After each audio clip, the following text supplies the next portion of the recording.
તો hi everyone, કેમ છો બધા? Welcome to my channel. આજે આપણે આખું વરસ સ્ટોર કરી શકાય અને વ્રત કે ઉપવાસમાં ખાઈ શકાય એવી ફરાળી બટાકાની વેફર બનાવશું. તો ચાલો આપણે જોઈએ તેની ફૂલ રેસીપી. બટાકાની વેફર બનાવવા માટે મેં છે ને અહીંયા 5 કિલો બટેટા લીધા છે. એને મેં સારી રીતે 2-3 પાણીએ ધોઈ નાખ્યા છે. અને બટેટા છે ને આપણે આવા લેવાના છે, એકદમ આછી છાલવાળા, અને આવા સરખા આમ લંબગોળ એવા બટેટા લેવાના છે. આપણે બલ્કમાં સાથે લેતા હોય તો અમુક નાના બટેટા આવી જાય તો આપણે એનો છે ને શાકમાં યુઝ કરી નાખશું. તો હવે આવી રીતે મેં બટેટા ધોઈ નાખ્યા છે. હવે આપણે છે ને સ્લાઇસરની મદદથી આની વેફર પાડશું. તો પેલા છે ને આપણે આવી રીતે બટેટાની છાલ ઉતારી લેશું. છાલ ઉતારી અને બટેટાને છે ને પાણીમાં ડુબાડી દેવાના.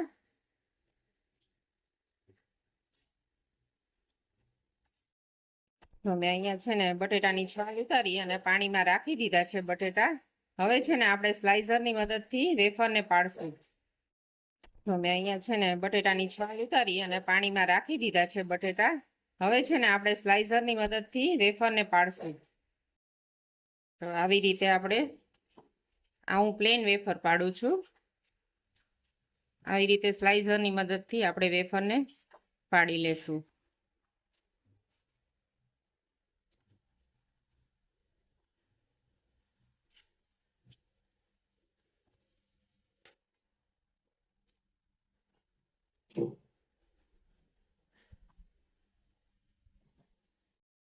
જો આ છે ને મેં પ્લેન વેફર પાડી છે. હવે આને છે ને આપણે પાણીમાં રાખી દેશું. અને જો આપણે ડિઝાઇનવાળી પાડવી હોય ને તો આપણે સ્લાઇસરની આ જે ઝીકઝીકવાળી બ્લેડ છે ને એનો ઉપયોગ કરશું. જો એમાં આપણે છે ને આ રીતે બટેટું ફેરવતું જવાનું.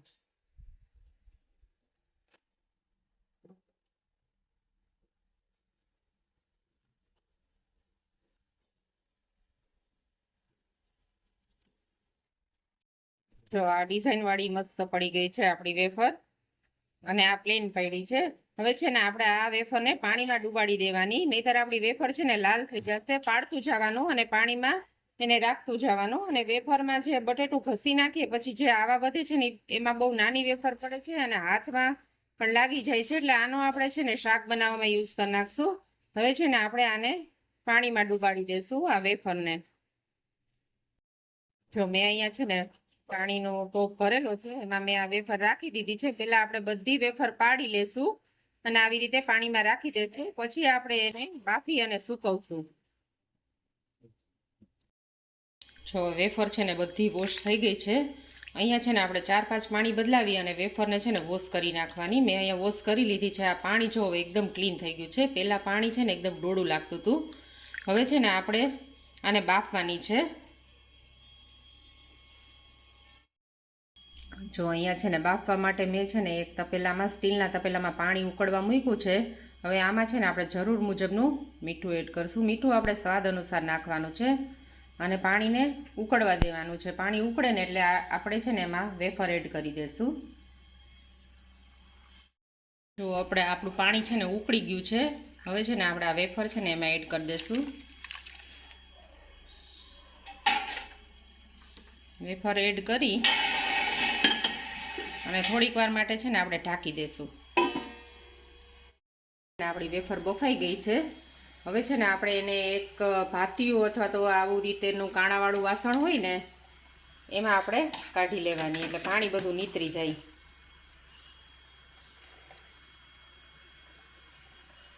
તો આમાં આપણે છે ને બધી વેફર કાઢી લેશું.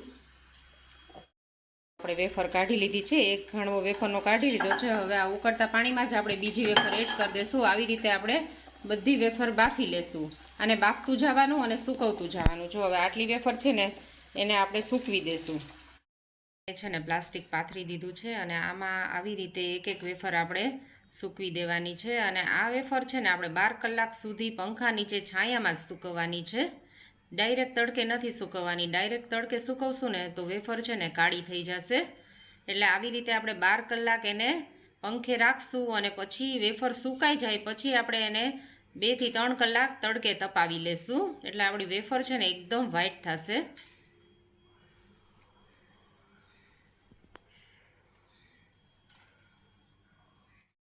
વેફરને મેં આખી રાત સૂકવી દીધી હતી પંખા નીચે.